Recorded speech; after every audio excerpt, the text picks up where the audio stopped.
Today, I would like to speak on the topic of the importance of repentance to see restorations in your life. और आज मैं जिस विषय में बात करने वाला हूँ वो ये है कि पश्चाताप का महत्व, ताकि हम जीवन में कैसे उस बहालीकरण को देखने पाए। This year, as we began in 2025, we know that the theme of this church has been a year of overflowing grace, a year of breakthrough, and a year of restoration. और जैसा कि आप जानते हैं जो 2025 है, इस साल का जो थीम है वो है उमड़ता हुआ अनुग्रह, उसकी बहुतायत और उसका बहालीकरण। Do you believe? क्या आप विश्वास करते हैं?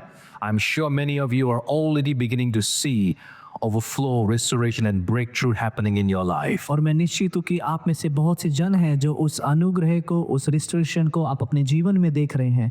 This morning, this afternoon, I want to remind you that in order for restoration to happen, there is also one thing which is a prerequisite and important thing, that is repentance. और आज मैं आपसे कहना चाहता हूँ कि उस बहालीकरण के लिए जरूरी है और उससे पहले भी उसका होने के लिए कि जरूरी है पश्चाताप का होना। Without this, you may not be able to see a breakthrough and the restoration that God wants you to have in your life. और बिना इस पश्चाताप के आप अपने जीवन में उस ब्रेक थ्रू को और उस रेस्टोरेशन को नहीं देख पाएंगे जो परमेश्वर आपके जीवन में करना चाहता है। Now let me take you to the book of Joel chapter 2 verse 21 to 22. मैं आपको योएल की पुस्तक उसका अध्याय 2 के 22-21 में ले जाना चाहूंगा। It says, "Do not be afraid, land of Judah. Be glad and rejoice. Surely the Lord has done great things. Do not be afraid, you wild animals, for the pasture in the wilderness are becoming green. The trees are bearing their fruit, and the fig trees and the vine feel the riches." Joel की पुस्तक उसका अध्याय 2 का 21 कहता है, हे देश तू मत डर, तू मगन हो और आनंद कर, क्योंकि यहोवा ने बड़े बड़े काम किए हैं।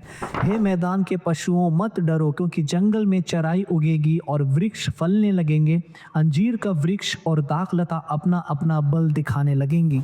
Now again in verse 25 it says, "I will repay you for the years the locust has eaten, the great locust, the young locust, and the other locust." और आयत 25 में वो कहता है कि मैं तुझे वो सारी फसलें जो कीटनाशक जो कीड़ों ने खा ली हैं वो सब मैं तुझे वापस लौटा दूंगा। Amen. The Lord is declaring to you and painting a picture before you of the kind of blessings that He wants to have. He wants you to have. और परमेश्वर यहाँ पे इस बात की घोषणा कर रहा है और एक तस्वीर आपको दिखाना चाह रहा है जो आपको बताना चाह रहा है उसकी।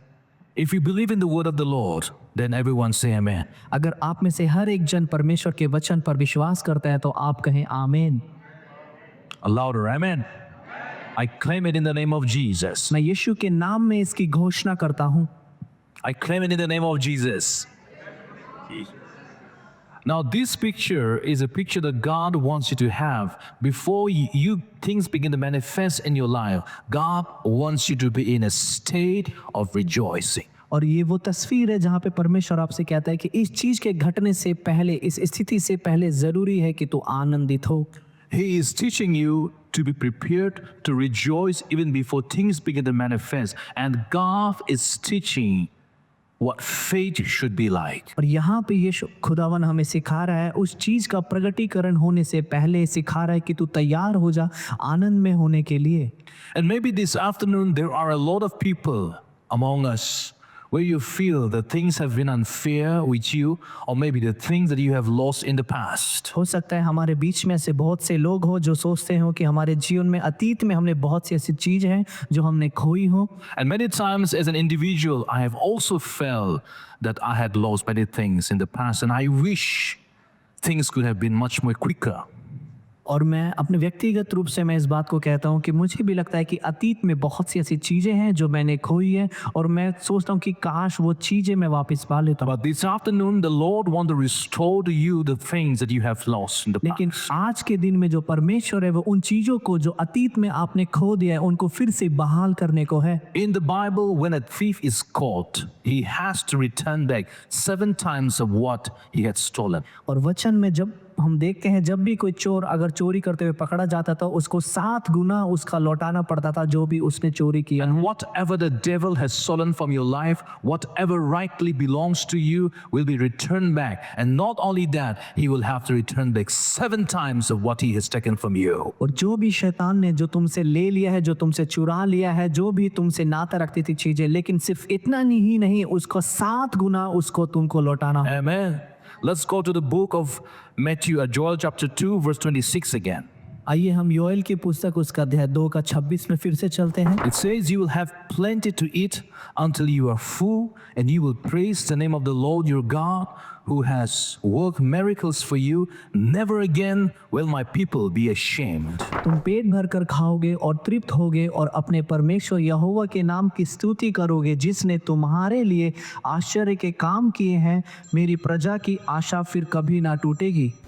So God is promising innumerable blessings for you in your life. तो यहाँ पे जो खुदा है वो यहाँ आपको वायदा कर रहा है उस असीमित आशीषों का। But in order to have all of these blessings in your life, it requires something. लेकिन इन सब को अपने जीवन में ऐसी आशीषों को पाने के लिए इसकी किसी चीज की हमें जरूरत पड़ती है। Many times you begin to think, oh, even after I declare, even after I declare and confessed, and I become to claim the victory of Jesus, I am not experiencing this victory in my life. ज्यादातर हम ये सोचते हैं कि मैंने उस वचन की घोषणा कर दी है, मैंने उसको वचन को अपने जीवन में बोल दिया, लेकिन फिर भी मैं उस जीत को, उस विजय को मैं अपने जीवन में अनुभव नहीं कर पा रहा हूँ। Why? क्यों? Sometimes you may wonder in this way. कभी-कभी आप इस प्रकार से सोचते होंगे। Now there is an important reason why these things begin to happen.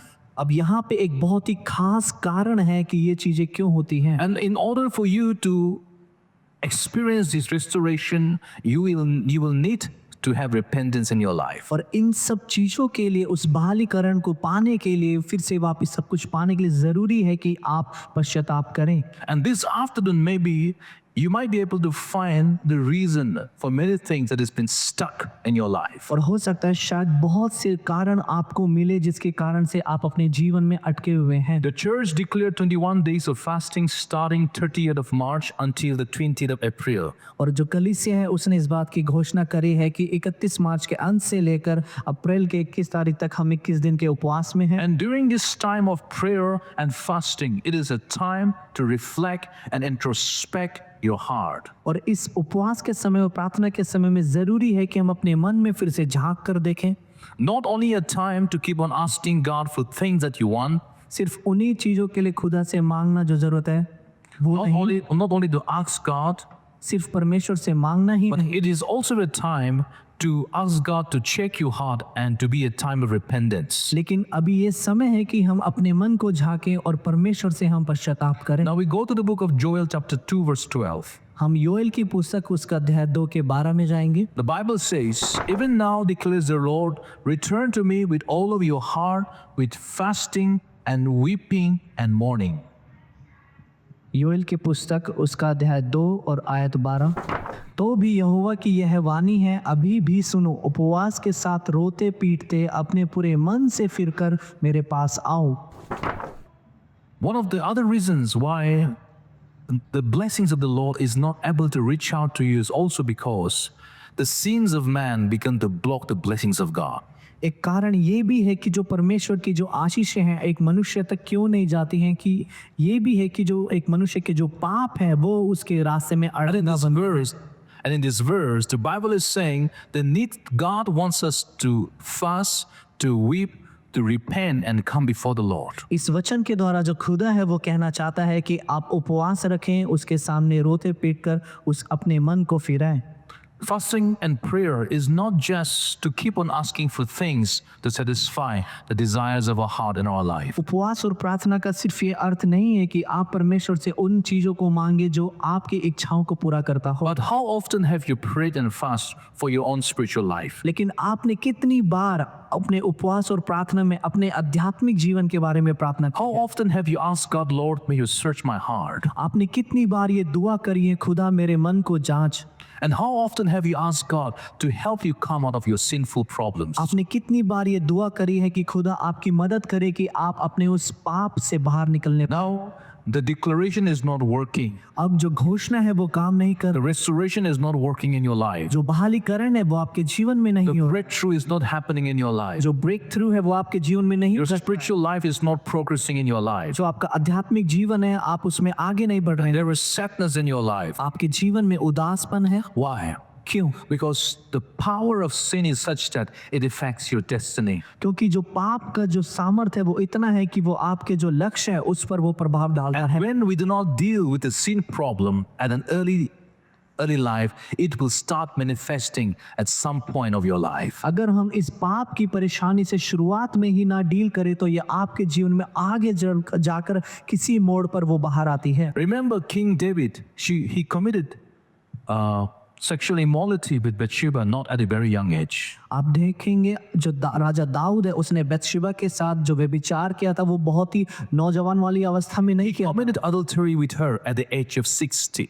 उसने उसके साथ जो व्यभिचार किया था वो 60 साल की उम्र में किया, Because the sin of immorality was not dealt at a very young age. क्योंकि जो व्यभिचार का जो पाप है वो एक नौजवान वाली अवस्था में डील नहीं When किया। you do not deal at the right time, it will somehow manifest at some point of your life. अगर आप उसको शुरुआत में ही ना खत्म कर देंगे तो वो आपके जीवन में आगे जाकर किसी एक मोड़ पर वो मिलता है। It will affect your life, it will affect your family, it will affect your society, it will affect your destiny.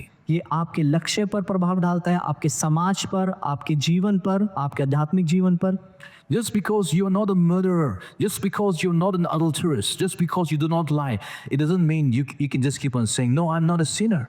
सिर्फ इसीलिए नहीं कि अगर आप ये कहें कि मैंने कोई भी मृत्यु नहीं करी है, मैंने किसी को मारा नहीं है, मैंने कोई भी चोरी नहीं की है, मैंने कोई भी व्यभिचार नहीं किया है, तो आप ऐसा नहीं कह सकते कि मैंने पाप नहीं किया है। But according to the definition of God, each one of us are a sinner in some way. लेकिन परमेश्वर की परिभाषा के अनुसार वो कहता है कि हर एक जन हमने पाप किया है। Now, let me take you to the list of sins the Bible mentions in the book of Galatians chapter 5, verse 19 on to 21. आइए हम उन सब पापों को देखें जिसके बारे में वचन हमें बताता है। गलातियों की पुस्तक उसका है 19 से आगे।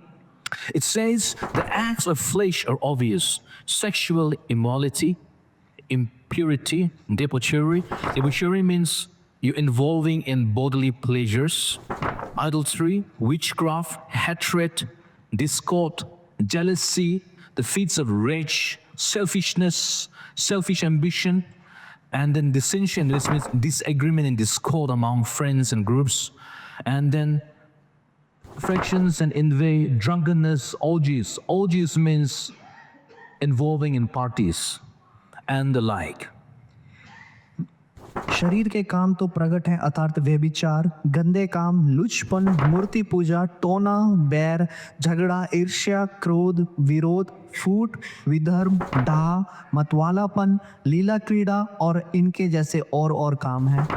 Now you may say, I don't drink, अब आप कह सकते हैं कि मैं दारू नहीं पीता, but if you are involving in a kind of a parties and wild parties that will lead you to sin, that is also considered sin. अगर आप एक ऐसी पार्टी में जाकर अपने आप को उसमें शामिल करते हैं जहां पर आप आगे जाकर कोई पाप कर सकते हैं तो ये भी एक गुनाह है। Sometimes in our church, some young people they say that it is really difficult to share about some achievements in this church because everyone demands a party. कभी कभी हमारे जो कलीसिया के लोग हैं वो कहते हैं कि मुझे अपनी जो कामयाबी है उसको साझा करने में थोड़ी सी दिक्कत होती है, क्योंकि जब भी हम साझा करते हैं तो हर एक जन को उसमें पार्टी चाहिए होती है। A few months ago, I just came across a viral joke where a party was given by a person to his friends for purchasing a second-hand bike. कुछ महीनों पहले मैंने एक जोक पढ़ा था जहाँ पर एक लड़का है वो अपने दोस्तों को पार्टी देता है एक सेकेंड हैंड बाइक खरीदने की, And the second-hand bike costed 10,000 rupees, और जो सेकेंड हैंड जो बाइक थी वो 10,000 रुपए की, and the party costed him 15,000 rupees. और जो पार्टी जो हुई वो 15,000 की हुई। That's the kind of friends many of us are surrounded with. और इस प्रकार के जो दोस्त हैं वो हम उनके से घिरे रहते हैं। And God is warning us in this book to be careful about the kind of wild parties that we love to enjoy. और परमेश्वर है वो हमें इस वचन के द्वारा हमें यहाँ पे सतर्क करता है कि ऐसे जो भी जश्न या पार्टीज होते हैं उनसे It हम दूर also रहें। says about the word debauchery, which means involving in bodily pleasures. यहाँ पे बात करता है ऐसे भी कि जहाँ पर हम अपने शारीरिक जो इच्छाएं हैं हम उसमें शामिल होते हैं। And when you begin to involve in bodily pleasures, that is also considered a sin. और ये भी अगर हम उसमें शामिल होते हैं तो ये भी एक गुनाह माना जाता है। Today, the young people has become so involved with reels and videos and watching all kind of things in the media. आजकल जो नौजवान जो लोग हैं वो अपने आप को जो रील्स हैं, वीडियोस हैं, इन सब में अपने आप को वो ढाल देते हैं। When you look at this list, you will find out that some way or the other, maybe I have one or two of these problems with me. और अगर आप इस लिस्ट को देखते हैं तो आप शायद कहेंगे कि हाँ, इनमें से कोई एक या दो कुछ ऐसा है जो मैंने भी किया है। Now, God does not only want you to say sorry, but God wants you to really repent and transform and turn back from the sin. अब परमेश्वर ये नहीं चाहता कि आप जाकर सिर्फ उससे कहें कि मुझे माफ कर, लेकिन परमेश्वर चाहता है कि आप पश्चाताप करें, अपने मन को फिराएं और उसकी ओर मुड़ें। When you see repentance, repentance is a very, very heavy word. जब आप देखते हैं ये शब्द पश्चाताप, ये एक बहुत ही बड़ा शब्द है। Repentance is not only saying sorry, it is really turning away from sins. जब आप पश्चाताप की बात करते हैं तो इसका अर्थ ये नहीं है कि हम सीधा कह दें कि हमें माफ कर, लेकिन इसका अर्थ ये है कि हम पाप से मुख फेर लें। And many of you, even though you ask for God's forgiveness and you keep on turning to the old sin over and over again, that is not genuine repentance. हम में से बहुत से जन जो कि ऐसा करते हैं कि अगर हम परमेश्वर से लगातार माफी मांगते रहें और उन पुराने पापों में अब शामिल होते रहें तो वाकई में वो कोई पश्चाताप नहीं है। The love of God should be so powerful in your life that it fills you so much with it that you are attracted to the love of the Father rather than to the pleasures of the world. जो परमेश्वर का जो प्रेम है आपके जीवन में इतना सामर्थ्य होना चाहिए कि आपका मन इतना प्रेम से भरा होना चाहिए कि परमेश्वर का प्रेम आपको आकर्षक लगे, उसके बजाय कि जो संसार का जो पाप है वो। Turn to your neighbor and say, filled with the love of the Father. अपने पड़ोसी को देखकर बोलें कि परमेश्वर के प्रेम से भर जाओ। Hallelujah. I hope you're only saying that word and not nothing else. मैं विश्वास रखता हूं कि आप सिर्फ यही शब्दों को कह रहे हैं, कुछ और नहीं कह रहे। And God is not able to bless us other than unless we have transformed, repented our life and turned away from the old habits of our life. और परमेश्वर हमें जब तक आशीष नहीं कर पाता है, जब तक हम अपने आप को ना बदल दें, परमेश्वर के लिए अब पाप से अपने मन को ना फिरा दे। Fill yourself with the love of the Father. अपने आप को परमेश्वर के प्रेम से, उस पिता के प्रेम से With भर दें। understanding and grace of the Heavenly Father. उस सोच और उस समझ के साथ उस परमेश्वर के अनुग्रह को Develop a grateful attitude in your life. अपने जीवन में एक धन्यवाद देने वाली बातों को, Not a complaining attitude. सिर्फ एक शिकायत करने When वाले you स्वभाव को begin to नहीं। develop such attitude in your life, when you are filled with the love of the Heavenly Father, I tell you, nothing else will attract you more than to the love of the Heavenly Father. जब आप अपने जीवन में ऐसे स्वभाव को बढ़ाते हैं कि आपको परमेश्वर के प्रेम की ओर आकर्षित होते हैं, तो मैं आपसे कहता हूं कि आपको उस प्रेम के अलावा कुछ भी और आकर्षक ना लगेगा। In order to support what I say, let me take you to another Bible verse in the book of Isaiah 59 verses 1 to 3. और जो मैंने आपसे बात कही है उसी के आगे लगातार करते हुए मैं ये वचन लेना चाहूँगा। यशायाह की पुस्तक उसका अध्याय 59 का 1। It says, surely the arm of the Lord is not too short to save you, nor his ears too dull to hear. But your iniquities, your sins, have separated you from God. Your sins have hidden his face from you, so that he will not hear. For your hands are stained with blood, your fingers with guilt, and your lips have spoken falsely, and your tongue has muttered wicked things. यशायाह की पुस्तक उसका अध्याय 59 का 1 से 3 कहता है, सुनो, यहोवा का हाथ ऐसा छोटा नहीं हो गया कि उद्धार ना कर सके, ना वह ऐसा बहिरा हो गया है कि सुन ना सके, परंतु तुम्हारे अधर्म के कर्मों ने तुमको तुम्हारे परमेश्वर से अलग कर दिया है, और तुम्हारे पापों के कारण उसका मुख तुमसे ऐसा छिपा है कि वह नहीं सुनता, क्योंकि तुम्हारे हाथ हत्या से और तुम्हारी उंगलियां अधर्म के कामों से अपवित्र हो गई हैं। तुम्हारे मुंह से तो झूठ और तुम्हारी जीभ से कुटिल बातें निकलती हैं। And now you ask the reason why God doesn't hear your prayer. और अब आप कारण पूछते हैं कि क्यों परमेश्वर आपकी दुआ को नहीं सुनता, Why I'm not able to see breakthrough in my life. क्यों मैं अपने जीवन में उस ब्रेक थ्रू को नहीं देख पाता, Why I'm not able to see restorations happening in my life. क्यों मैं अपने जीवन में उस बहालीकरण को घटते हुए नहीं देख You पाता। see, sin is a very powerful, decisive factor for your destiny. आप देखेंगे जो पाप है वो इतना सामर्थ्य कारण है जो आपके लक्ष्य से आपको हटा सकता है। It controls your life, it controls your destiny. ये आपके जीवन पर नियंत्रण रखता है और आपके लक्ष्य पर भी। When we are not able to bring our sins at the altar and sacrifice it and ask God to help us out of it, it'll be difficult to be in a position where God wants you to be. और अगर हम उस वेदी के सामने परमेश्वर के आगे हम अगर पश्चाताप ना करें और बलिदान ना लाए तो ये बहुत ही मुश्किल हो जाता है कि परमेश्वर तुम्हें वहाँ ले जाना चाहता है जहाँ पर तुम वहाँ पहुँचो जहाँ परमेश्वर तुम्हें ले जाना चाहता है। In the story of Joshua and the people of Israel, they went and attacked the city of Jericho and they captured that with the help of God. और यहोशू और जो उसके जो साथी थे वे वहाँ पर जो शहर है यहूदियों की वो वहाँ पर जाते हैं, उस पर आक्रमण करते हैं और उसको कब्जा कर लेते हैं परमेश्वर के सहायता के कारण।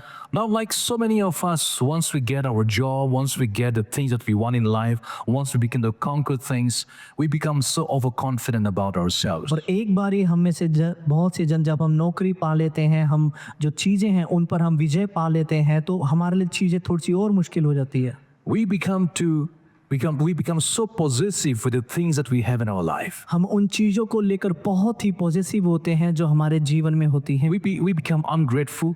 हम उसके लिए धन्यवादी नहीं And होते। when the absence of gratefulness and reliance on God is taken away from our life, और अगर हम धन्यवाद हमारे जीवन में ना हो और परमेश्वर पर निर्भर रहना हमारे जीवन में ना हो, then we do not give God the place of lordship in our life. तब हम परमेश्वर को वो स्थान अपने जीवन में नहीं दे पाते जो उसको देना चाहिए। We do not give the place of ownership in our life, हम उसको वो स्थान जो सम्मान का है उसको नहीं दे पाते, even to the extent of taking what belongs to God. यहाँ तक कि आगे जाकर आगे और ज्यादा बढ़कर हम वो भी लेते हैं जो परमेश्वर का नाता रखता Because है। now what you have is not enough. क्योंकि अब आपके पास जो है वो आप काफी नहीं है। What God has blessed you is not enough. क्योंकि परमेश्वर ने आपको अब जो आशीषित किया है वो Because आपके now काफी नहीं you है। not only need what you have, but you also want with what belongs to the Lord. क्योंकि अब आप सिर्फ वो नहीं चाहते जो आपका है, लेकिन अब आप वो भी चाहते हैं जो परमेश्वर का है। And that is what exactly happened to Joshua and his soldiers when they went out to attack the next city called the city of Ai.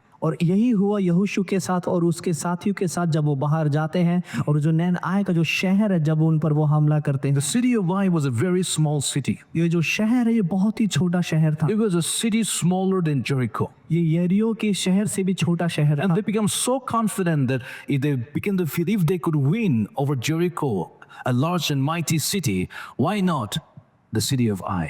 तो वो एकदम बहुत ही ज्यादा भरोसे से भर जाते हैं। अगर हम यहीरो जैसे जो बड़े जो शहर है अगर हम उस पर आसानी से विजय पा सकते हैं तो ये जो छोटा सा जो शहर है इस पर क्यों नहीं पा सकते। You see, God had already declared and said, I give you the city of Ai.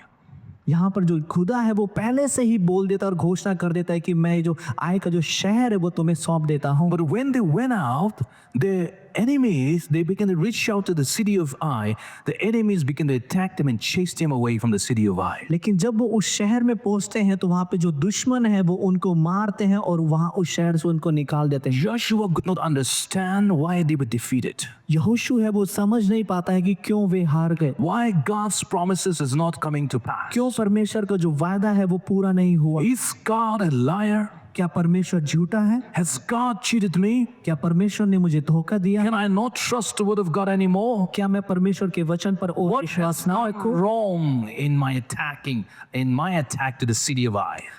ऐसा क्या गलत हुआ है जो मैं उस शहर पर मैंने आक्रमण किया है? And for that, I take you to the book of Joshua, chapter 7, verse 5. और उसके लिए मैं आपको यहोशू की पुस्तक उसका अध्याय 7 और उसकी आयत 5 में ले जाना चाहूंगा। And the men of Ai struck down 36 men, for they chased them from before the gate as far as Sebarim, and struck them down on the descent. Therefore, the hearts of the people melted. That means they became fearful, and they became like water. तब एक के रहने वालों ने उनमें से कोई 36 पुरुष मार डाले और अपने फाटक से शबरीम तक उनका पीछा कर कर उतराई में उनको मारते गए। तब लोगों का मन पिघल कर मतलब वो डर से भर गया और जल सा बन गया। Now Joshua's become so fearful and he becomes so confused that he started to pray and fast and put dust all over his head. अब यहाँ पे जो यहोशू वो बहुत ही डर जाता है, फिर वो उपवास रखता है, प्रार्थना करता है और जो मिट्टी है उसको अपने ऊपर उड़ेल देता है। It was a sign of repentance. ये एक चिन्ह होता था पश्चाताप का। It was, Lord, why? Why do my people have to suffer? Why do my people have to be defeated this way? You have promised me this to give me this land. क्यों परमेश्वर जो मेरे लोग हैं और मुझे इस तरीके से हारना पड़ा, क्यों आपने मुझसे इस भूमि का वायदा किया था, क्यों? So many of us, we do that, isn't it? हम में से बहुत से जन ऐसा ही करते हैं। Lord, you have promised me that you will give me a prosperous future. खुदा आपने मुझे वायदा किया था आप मुझे एक उन्नति वाला भविष्य देंगे। Lord, you said that you will never leave me and forsake me. खुदा आपने मुझे कहा था कि आप ना मुझे कभी छोड़ेंगे ना कभी Lord, त्यागेंगे। you promised me that I will be the head and not the tail. खुदा आपने मुझे वायदा किया था कि मैं सिर ठहरूंगा पूंछ नहीं। Lord, why has these things happened upon my life? खुदा क्यों मेरे जीवन में ये बातें घटी? Why is the enemy attacking me? क्यों जो मेरे दुश्मन है मुझ पर हमला कर रहे हैं? Why are the lions attacking me? क्यों जो शेर हैं वो मुझ पर हमला कर रहे हैं? And God answers. और खुदा उन्हें जवाब देता है। In Joshua chapter 7 verse 11, यहोशू की पुस्तक उसका अध्याय 7 का 11 it says, Israel has sinned. ये कहता है इजराइलियों ने पाप किया। That's the first initial statement of God. ये पहला वाक्य है जो परमेश्वर ने बोला। You have sinned. आपने पाप किया। They have transgressed my covenant that I commanded them. They have taken some of the devoted things. They have stolen and lied and put them among their own belongings. और जो वाचा मैंने उनसे अपने साथ बंधाई थी उसको उन्होंने तोड़ दिया है। उन्होंने अर्पण की वस्तुओं में से ले लिया, वरन चोरी भी की और छल करके उसको अपने सामान में रख लिया है। What really happened was in the city of Jericho, when they went to capture the city, some of the soldiers of Joshua went and stole and touched certain things that were only meant to be given to God. और जब वो यहूदियों की जो शहर था, जब वो उसके जो साथी हैं जब वो उस पर हमला करते हैं तो कुछ साथी होते हैं जो वहां पर जाके कुछ ऐसी वस्तुओं को छू लेते हैं जो सिर्फ परमेश्वर से नाता रखती थी। There are certain things in your life devoted only for God. आपके जीवन में कुछ ऐसी निश्चित चीजें हैं जो सिर्फ खुदा की ही हैं। Nobody has the right to take the place of God. किसी पग के पास ऐसा अधिकार नहीं कि वो परमेश्वर का स्थान ले ले, Because God says that I am a jealous God. क्योंकि परमेश्वर कहता है कि मैं जलन खाने वाला You खुदा shall have no other God before me. हूं। तुम्हारा और कोई परमेश्वर ना हो मेरे अलावा। Nobody will take my place. कोई भी मेरा स्थान नहीं ले Not your सकेगा, husband, ना ही आपका पति, not your wife, ना ही आपकी पत्नी, not your children, ना ही आपके बच्चे, not your boyfriend or your girlfriend. ना ही कोई आपका जीवन साथी, Nobody except me. कोई भी नहीं सिर्फ मेरे अलावा। You will not devour that, you will not touch that areas which shall belong to me. और तुम उन सब चीजों को ना छुओगे जो मुझसे नाता रखती And हैं। when you begin to compromise that areas, then you begin to commit sin and you are stealing something that belongs to the Lord. और जब आप इन बातों से कॉम्प्रोमाइज करते हैं तो आप पाप कर रहे हैं और आप उन चीजों की चोरी कर रहे हैं जो परमेश्वर से नाता रखती हैं। It also says that devoted things are things that you say you tie to the Lord. और क्योंकि वो कहते हैं कि जो अर्पण की वस्तु है ये कुछ ऐसी है जो खुदा को दशवंश के रूप में दी जाती है। When you tithe is a devoted thing of the Lord. जो दशवां अंश है वो खुदा का अर्पण किया हुआ वस्तु है। Tithes is not meant to be given to the poor and needy. जो दशवां अंश है वो इसलिए नहीं कि वो जरूरतमंद और गरीबों Tithe को दिया is जाए। to be given to the Lord for the kingdom. जो खुद दशवां अंश है वो खुदा को देने के लिए है, उसके राज्य के लिए। And that is why Judas says when Magdalene was pouring out the perfume on the feet of Jesus. और इसीलिए जो यहूदा था जब वो कहता है मैरी मैगदलीनी जब वो यीशु के चरणों में इत्र को उड़ेल रही थी, Why do you waste such expensive things on the leg of Jesus? कि तू क्यों इतनी महंगी वस्तु को यीशु मसीह के चरणों में क्यों इसको खराब कर On रहे the feet of Jesus. It is a waste. यीशु के चरणों में ये खराब है Why don't you give to the poor? कि तू इनको गरीबों को क्यों नहीं Why don't देती, you give to the needy? क्यों तू जरूरतमंद को नहीं दे देती। Every time you decide to do that, the poor and the needy phrase will always come up. और जब भी आप ऐसा करते हैं तो जो गरीब और जो जरूरतमंद लोग हैं वो हमेशा आएंगे। Your tithing belongs to the Lord. आपका जो 10वां अंश है वो खुदा से नाता It रखता है, doesn't belong to the poor. वो गरीबों का नहीं है, It doesn't belong to the needy. वो जरूरतमंदों के लिए नहीं, It doesn't belong to the government. वो ना ही किसी सरकार का है, Neither does it belong to you and your family. ना ही वो आपसे नाता रखता है और ना ही आपके परिवार से। Do not touch it. आप उसको ना छुएं, Return to the Lord what is due to Him. परमेश्वर के पास उसको लौटा दे जो उसका है। When you give your tithe, it is not giving, it is actually returning. जब आप 10वां अंश देते हैं सही मायने में ये देना नहीं है लेकिन ये वापस लौटाना है। And God says, some of you have stolen what was devoted for me. और परमेश्वर कहता है कि तुम में से कुछ लोगों ने उन चीजों को छुआ है जो मुझे अर्पण की गई, And not only stolen, you have lied. और सिर्फ तुमने चुराया ही नहीं And लेकिन because तुमने of झूठ भी बोला। What I promised to you, I withhold it. और सिर्फ इसी कारण से जो मैंने तुमसे वादा किया था मैंने उसको ले लिया। Hallelujah. There are promises in your life, my dear brothers and sisters. मेरे भाई और बहनों, आपके जीवन में परमेश्वर ने कुछ वायदे किए हैं। Do you want to see the promises of God come to pass? क्या आप उन परमेश्वर के वायदों को पूरा होते हुए आप देखना चाहते It हैं? is not coming to pass because you yourself, you're responsible for withholding the promises of God coming to pass. ये परमेश्वर नहीं लेकिन आप ही खुद उसके जिम्मेदार हैं कि जो परमेश्वर के जो वायदे हैं वो रुके हुए हैं और आपके पास नहीं आ रहे। Why would God give Joshua and the soldiers the city of Ai? क्यों परमेश्वर ने यहोशू और उसके जो साथी थे ये एक का शहर उन्हें दे रहा है? You and the soldiers have already shown your true color when I gave Jericho to you.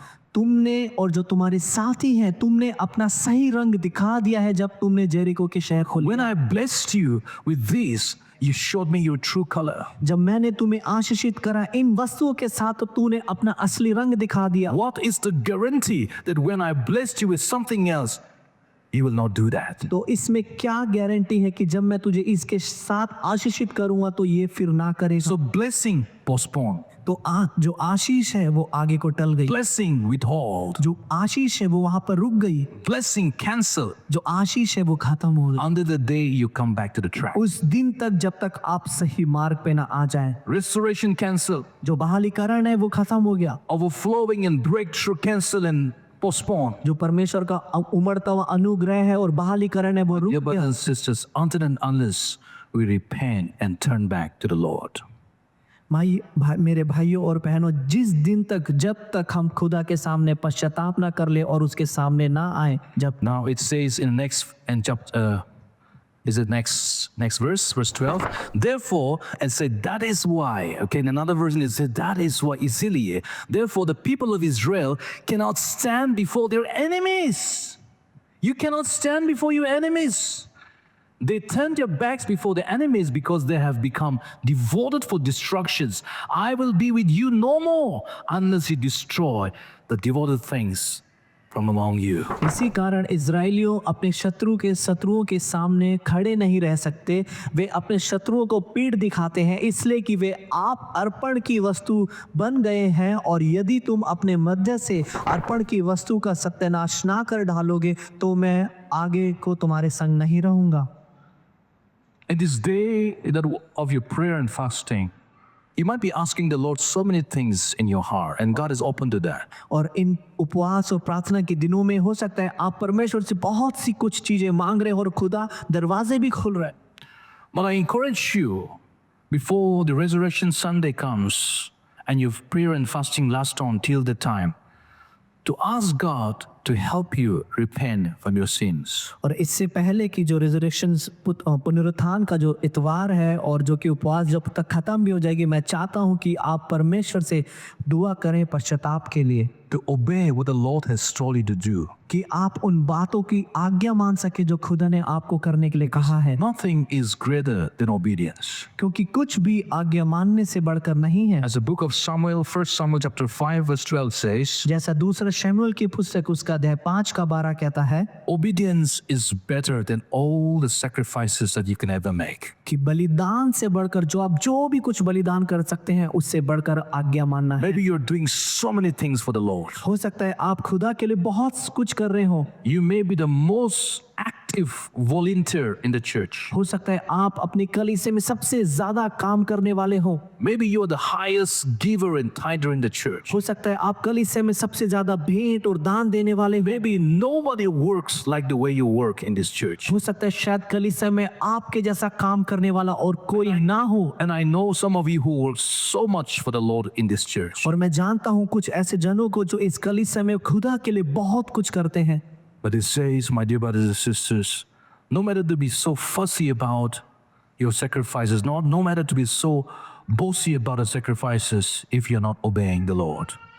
लेकिन मैं कहता हूँ कि फर्क नहीं पड़ता कि आप कितने ढींगे मारते हैं अपने दान को लेकर, भेंट को लेकर, लेकिन जरूरी है कि आप पश्चाताप करें। Let this time of prayer and fasting be a time to reflect on your life. ये जो समय है उपवास और प्रार्थना का, ये ऐसा समय हो कि हम अपने जीवन में वापस झांक कर देखें, Reflect on your heart. अपने मन में हम वापस झांक कर देखें, Reflect on your weaknesses and sins. अपने कमजोरी और अपने पाप को हम देखें। Do not try to tag your sin with so-called, this is my weakness. और अपने पाप को इस तरीके से छुपाने की कोशिश ना करें, ये कहते हुए कि ये तो मेरी कमजोरी है। Oh, I have a weakness of drinking sometimes. ओ मेरी कुछ कमजोरी है कि मैं कभी कभी दारू पी ले। Oh, I have a weakness of going around with boys and girls sometimes. ओ मेरी कमजोरी है कि मैं थोड़ा बाहर लड़का या लड़की Oh, I के have a साथ चले weakness जाता हूँ। of lying sometimes. ओ मेरी कमजोरी है कि मैं झूठ बोल देता हूँ कभी कभी। Oh, I have a weakness of fighting with others and speaking ill sometimes. ओ मेरी कमजोरी है कि मैं दूसरों को भला बुरा कह देता हूँ और लड़ता हूँ। Oh, I have a weakness of jealousy sometimes. और मेरे पास थोड़ी सी कमजोरी है कि मैं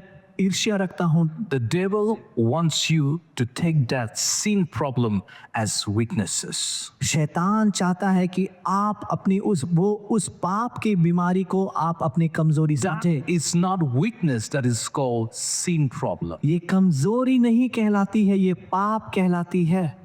Your body is a temple of the Holy Spirit. जो आपका शरीर है वो पवित्र आत्मा का मंदिर है, And God wants to come and live in your body. और खुदा चाहता है कि वो आपकी देह में वास करे, And He wants you to lay aside any sin that is in you at the sacrificial altar. और वो चाहता है कि जो भी पाप आप में है आप उसको उस वेदी के सामने, बलिदान की जो वेदी है उसके सामने रख दे। No matter how much you want to do for God, you cannot do if your body is sick. आप फर्क नहीं पड़ता आप खुदा के लिए कितना कुछ करना चाहते हैं, लेकिन जब तक अगर आपका जो शरीर है वो ठीक ना हो, If your body is spiritually sick, अगर आपकी देह, आपका शरीर आध्यात्मिक रूप से बीमार है, then you will not be able to do anything for the Lord. तो फिर आप खुदा के लिए कुछ भी करने योग्य नहीं होंगे। You do not become healthy. Your temple, the body, the temple of God is destroyed. जो आप कुछ भी करने योग्य नहीं होंगे, जो आपका शरीर है, जो खुदा का जो मंदिर है वो खत्म होता Do रहे। you think it is easy to come and offer our body as a living sacrifice? क्या आपको लगता है कि ये बहुत ही आसान है कि आना और अपने आप को एक जीवित बलिदान के रूप में सौंप देना? It is not. नहीं, ये नहीं है। Why we ask the power of the Holy Spirit to help us. इसीलिए हम मांगते हैं उस पवित्र आत्मा की सामर्थ को कि वो हमारी मदद करे। I remember many years ago, about 15-20 years ago, I had this habit of wanting to have the Rajnigandha.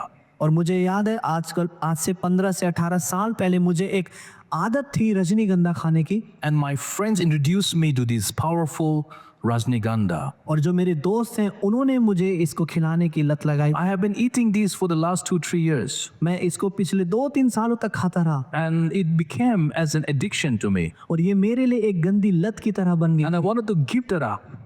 और मैं इसको छोड़ना चाहता Every था। time I throw it away in the morning, I would search have it for myself. हर सुबह मैं इसको फेंक देता था और किसी न किसी तरीके से मैं उसको पा लेता था And that become a weakness in my body और ये मेरे शरीर में एक कमजोरी because I wanted to be a living sacrifice for the Lord. क्योंकि मैं परमेश्वर के लिए एक जीवता बलिदान बना रहा था। I try, I fail. हर बार मैंने कोशिश करी और मैं हार गया। Every time I want to give that addiction, I fail. हर बार मैं उस लत को छोड़ देना चाहता था और लेकिन मैं हार जाता था To cry and repent before the Father. और मैं उस पिता के सामने रोने लगा और I पश्चाताप said, करने Lord, लगा please bring me out of this addiction. और मैंने कहा प्रभु मुझे इस गंदी लत से आप बाहर निकाले। If I do not take this, my whole body began to shake. अगर मैं इसको ना लूं तो जो मेरा शरीर है वो कांपने लगता I began to feel my whole teeth will fall down. और मुझे लगता था कि जो मेरे दांत है सारे नीचे गिर I feel जाएंगे my whole mouth was swollen without having that. और मुझे लगता था कि जो मेरा उसके बिना मेरा मुख सूजा हुआ सा I है feel that my brain would cease to function.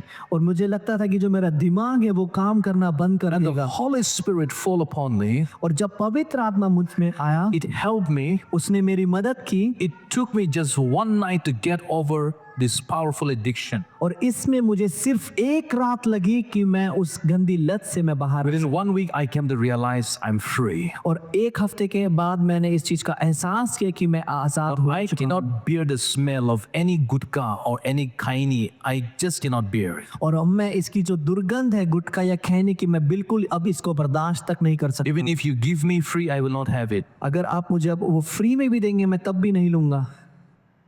Not only that, God also helped me to pray for people and deliver people who were addicted to gutka addictions in this church. And और many- सिर्फ इतना नहीं परमेश्वर ने मेरी मदद भी करी कि मैं उन लोगों के लिए दुआ करूं जो इस परेशानी से जूझ रहे हैं। There are some people in our church whom I have prayed for and found deliverance in gutka and kaini addictions in this church. और इस कलीसिया में कुछ ऐसे लोग हैं जिनके लिए दुआएं हुई प्रार्थना हुई और वो इस गंदी लत से अब बाहर आ Do you love God more than your sins? क्या आप परमेश्वर से प्रेम अपने पाप से ज्यादा बढ़कर Do करते you हैं? love God more than your addiction? क्या आप अपनी लत से ज्यादा खुदा से प्रेम रखते हैं Or you love your addictions more than God? या फिर आप अपनी लतों को खुदा से ज्यादा प्रेम Ask रखते the हैं? Holy Spirit to help you. पवित्र आत्मा से मांगे कि वो आपकी मदद करे। I'm coming to you and Romans 12:1 says, और मैं अंत में आ रहा हूँ रोमियो की पुस्तक उसका अध्याय 12 का 1 कहता है to offer your body as a living sacrifice, holy and pleasing to God. कि अपने शरीर को जीवता बलिदान और पवित्र और भावता हुआ बलिदान कर को चढ़ाओ। If you begin to yield to the pressure and desires of the flesh, then we cannot win over sin. अगर आप इस शरीर के दबाव से उस पाप में अगर आप बने रहते हैं शरीर की इच्छाओं में बने रहते हैं तो आप कभी भी उस पाप से नहीं जीत पाएंगे। I want to read this last verse as we close this sermon. और मैं एक आखिरी वचन पढ़ना चाहता हूँ इस संदेश को खत्म करने And से I पहले want you that this be your prayer for this season of life. और मैं चाहता हूँ कि ये आपकी दुआ हो आपके जीवन में। The book of Psalm 139, भजन संहिता की पुस्तक उसका 139 verse अध्याय 23 and 24. और इस आयत 23 और 24। Can you all see? क्या आप इसको देख पा रहे हैं आप सभी? Those who can read English, those of you can read English, can you see? जो इंग्लिश पढ़ते हैं क्या इसको देख पा रहे हैं I आप? want all of us to read this together. मैं चाहता हूँ कि आप सब इस वचन को एक साथ पढ़ें। Then the Hindi wallahs will read. फिर उसके बाद जो हिंदी वाले हैं वो पढ़ेंगे। Yes, please. Search me, God, and know my heart. Taste me and know my anxious thoughts. See if there is any offensive way in me. Lead me in the way everlasting. Amen. Hindi please. तो तैयार है? हाँ। हे परमेश्वर, मुझे जांच कर जान लो, मुझे प्रकार मेरी चिंता और